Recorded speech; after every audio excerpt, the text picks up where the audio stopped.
My name is Ann Thompson. For the last 6 months, I've been the CEO of the National Wealth Fund.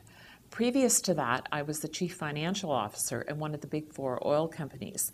I was also on the corporate board and on the corporate pension fund committee. Earlier in my career, I did 5 years with the Ministry of Finance. I took the job because I was approached by the chairman of the non-executive board. He and I had worked together in the past. At first, I thought that the position might be a little bit too political for me, but I was very intrigued by the change mandate.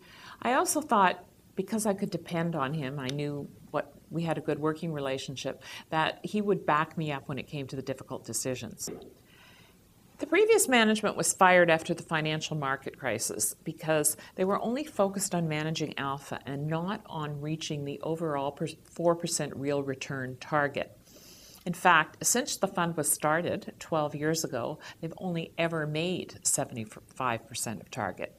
So my assignment has been to increase real returns by 25% over the next 5 years without taking too much downside risk.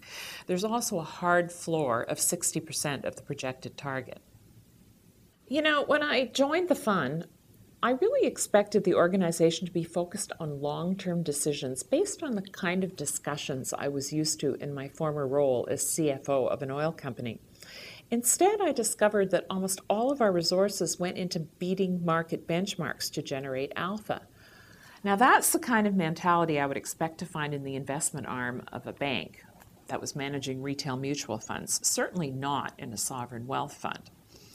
To my surprise, I also found that people were extremely risk adverse. In fact, they were more concerned about managing career risk than taking financial risk. We need to make better use of long-term investment horizons. That means focusing more on the overall target and less on trying to beat specific market benchmarks. We also need to introduce a focus on risk as opposed to the current asset class fixation.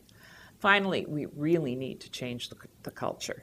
That includes changing the organizational structure, unfortunately letting some people go, and then beefing up by hiring the kind of people we need to do the job.